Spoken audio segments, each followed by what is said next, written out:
Welcome back to the channel. Today we're diving into a topic that's become louder, more urgent, and more personal for millions of Americans, especially after Nick Offerman's appearance on The Daily Show, where he talked about how small farms across the country are being pushed to the brink by massive corporations.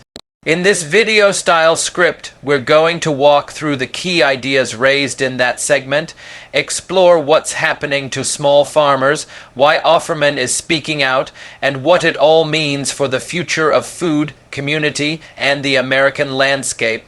The paragraphs will stay short, and the entire script will flow naturally, as if you're talking directly to your audience in a 3,000-word video commentary or explanation. Small farms have been an iconic part of American life for generations. But as Nick Offerman points out, the reality today looks very different from the nostalgic images we're used to seeing.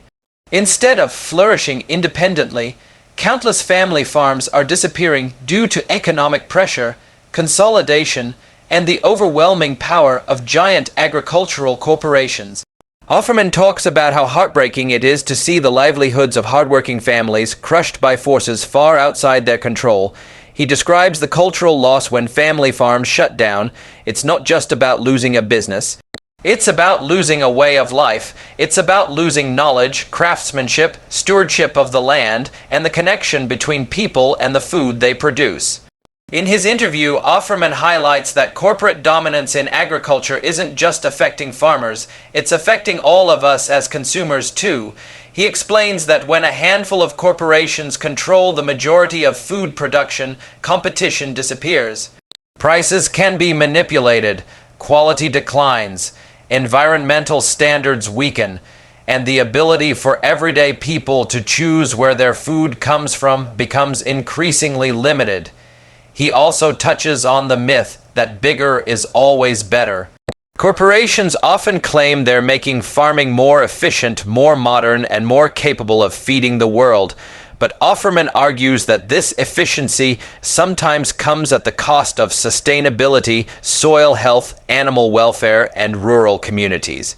Large-scale operations can flood markets and undercut small farmers, not because they're better, but because they have more money and more political influence.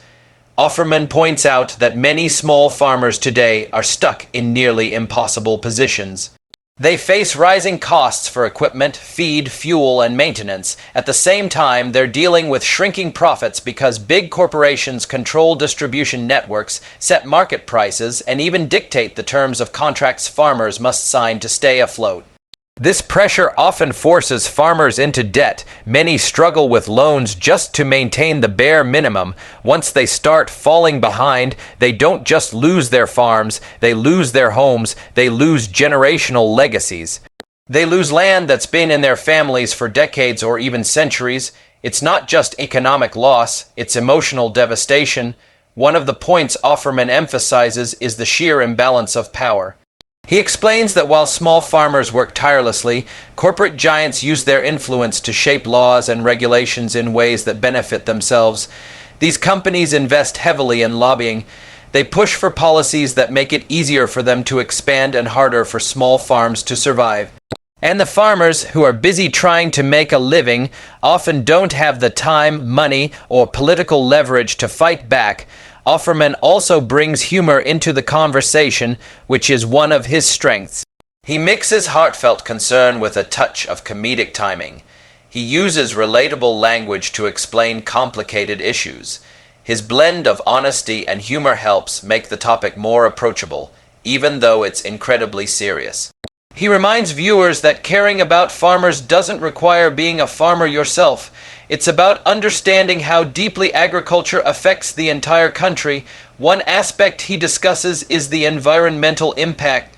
Small farms traditionally rely on practices that prioritize long-term land health. They rotate crops, reduce chemical use, and pay close attention to soil conditions. Meanwhile, large corporate farms often prioritize yield above everything else. Offerman warns that this kind of aggressive, industrial-scale agriculture may feed short-term demand but puts long-term sustainability at risk. He also talks about food quality. When food is mass-produced under corporate systems, freshness can decrease, diversity declines, and flavors change. He emphasizes that small farms produce food that's richer in quality and often more nutritious. When we lose small farms, we lose variety in our diets and connection to local ecosystems. Another key message from Offerman is the importance of buying local and supporting farmers directly whenever possible. He encourages people to visit farmers' markets, join community-supported agriculture programs, and learn about the people who produce their food. Even small choices, he says, can make a difference. Supporting local farmers helps keep money in the community, reduces environmental impact, and preserves farming traditions. Offerman also acknowledges that not everyone has equal access to local food options. He talks about food deserts, income disparities, and the reality that many people rely on inexpensive grocery chains because that's what they can afford. He's careful not to shame consumers. Instead, he points fingers at the system that limits choices and pushes people toward corporate, controlled food. During the conversation, Offerman touches on the emotional and cultural dimensions of farming. He talks about how farmers often feel invisible. They work long hours, face unpredictable weather, and produce essential goods, yet they rarely receive the respect or financial security they deserve. He highlights how American culture celebrates farmers in language and symbolism, but neglects them in practice. Offerman's message isn't hopeless, though. He's clear that change is possible. It starts with awareness. It starts with conversations like the one he had on The Daily Show. It starts with consumers learning the truth about where their food comes from and how the system actually works. Once people understand the stakes, they're more likely to support policies that protect small farms and promote sustainable agriculture. He also talks about making farming appealing to younger generations. Many young people today grow up far removed from agriculture. Offerman suggests that part of the solution is celebrating the beauty and importance of farm life.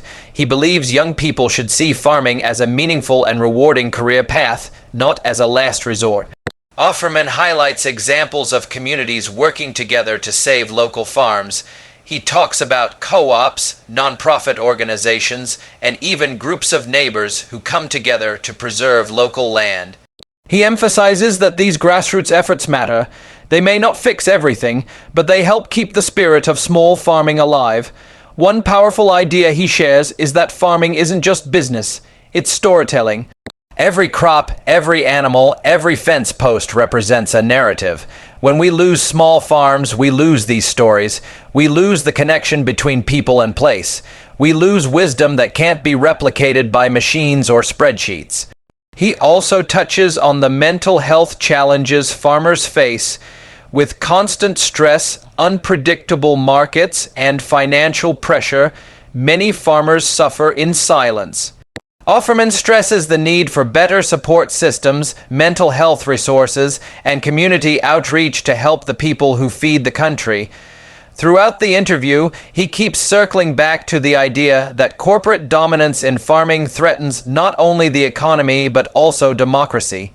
When just a few companies control food production, they gain tremendous influence. They can shape consumer habits, political debate, and even cultural norms. Offerman warns that this level of concentrated power undermines the independence that America has always valued. He argues that supporting small farms is one way to push back against that concentration. It keeps money circulating in local communities. It encourages diversity in food systems. It keeps land under the care of people who live on it, not distant corporations focused solely on profit. Offerman also explores how the issue ties into climate change. Small farms often rely on regenerative methods that help absorb carbon, prevent erosion, and preserve biodiversity. Corporate monoculture, on the other hand, can deplete soil and increase emissions. He stresses that saving small farms isn't just sentimental, it's practical. It's part of a larger fight to protect the planet. At one point, Offerman explains how farming used to be seen as honorable and respectable work. Families passed down knowledge from generation to generation, but over time, industrialized agriculture began to overshadow traditional practices. Now, many young farmers struggle to enter the industry because the cost of land and equipment is too high. He calls this a dangerous trend because it means fewer people can participate in shaping our food systems. Offerman shares anecdotes about farmers he has met while working on various projects. He talks about their resilience, their creativity, and their genuine love for the land. These stories humanize the issue and remind viewers that behind every piece of produce is a person. Someone woke up at dawn, worked in all kinds of weather, worried about pests, prayed for rain or sun, and poured their heart into what they grow. He also highlights the importance of transparency in food production. Corporate systems often hide their practices behind closed doors, but small farms tend to operate openly. You can visit the fields. You can meet the farmers. You can see how the animals are treated. This transparency builds trust and creates a healthier relationship between consumers and producers. Offerman argues that if we want to improve our food system, we must demand more fairness. That includes fair prices for farmers, fair regulations that don't favor big corporations, and fair labor conditions for farm workers. He reminds viewers that laborers, many of whom are immigrants, are essential to the industry, yet often underpaid and undervalued. He also talks about rural communities suffering because of large corporate takeovers. When small farms close, local businesses collapse, schools shrink, towns become hollowed out. Offerman stresses that preserving small farms isn't just about food, it's about preserving entire communities and ways of life. As the conversation continues, he uses humor to keep the tone engaging even when discussing uncomfortable truths. He jokes about how people romanticize farm life without recognizing how tough it really is. Yet beneath the jokes is deep admiration for farmers and the sacrifices they make. Offerman also urges people to question advertising.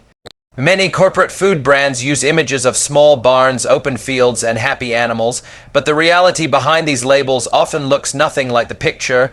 He encourages viewers to look beyond marketing slogans